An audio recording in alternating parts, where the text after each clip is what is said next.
नमस्कार दोस्तों, आज हम एक ऐसी भूतिया कहानी के बारे में बात करने जा रहे हैं जिसे सुनकर आपके भी रोंगटे खड़े हो जाएंगे। तो कहानी में अंत तक बने रहिए। कहानी शुरू करने से पहले एक निवेदन करना चाहूँगा कि अगर आप हमारे चैनल पर नए हैं तो चैनल को सब्सक्राइब जरूर करें। आइए कहानी शुरू करते हैं। गाँव के किनारे एक पुरानी और सुनसान हवेली थी। लोग कहते थे कि वहाँ कुछ अनहोनी ताकतों का वास है। रात के समय हवेली से अजीबोगरीब आवाजें आती और उसकी खिड़कियां खुद ब खुद खुलती और बंद होती। गांव के लोग डर के मारे उस हवेली के पास भी नहीं जाते थे। एक दिन गांव का एक जिज्ञासु युवक आरव उस हवेली के रहस्य को जानने का फैसला करता है। आरव को अंधविश्वासों पर यकीन नहीं था। उसने अपनी टॉर्च और मोबाइल उठाई और रात के अंधेरे में हवेली की ओर चल पड़ा। जैसे ही आरव ने हवेली के विशाल गेट को खोला, एक ठंडी हवा का झोंका उसके चेहरे से टकराया। हवेली के अंदर घुसते ही अजीब सन्नाटा और सीलन भरी महक ने उसका स्वागत किया। दीवारों पर लगी पुरानी तस्वीरें धूल और मकड़ी के जालों से ढकी हुई थीं। आरव ने अपनी टॉर्च जलाकर इधर-उधर देखना शुरू किया। तभी एक कमरा उसकी नजर में आया, जिसकी दरारों से हल्की रोशनी झांक रही थी।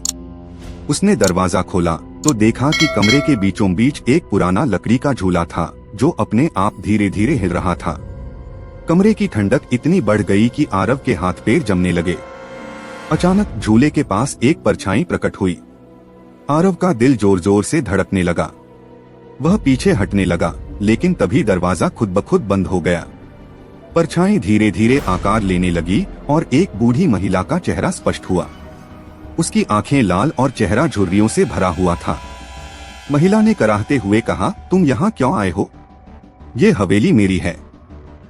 आरव ने डरते हुए पूछा, आप कौन हैं?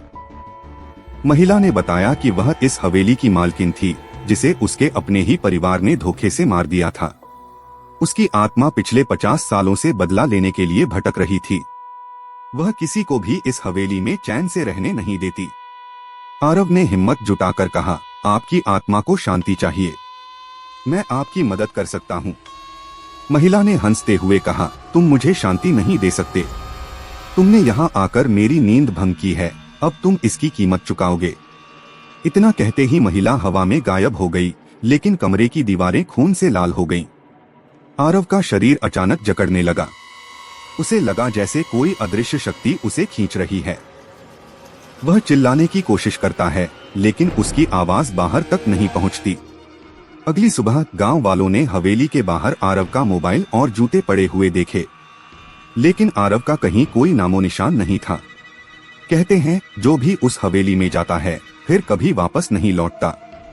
आज भी हवेली से अजीब आवाजें आती हैं और लोग कहते हैं कि रात के समय झूले पर एक परछाई झूलती हुई दिखाई देती है।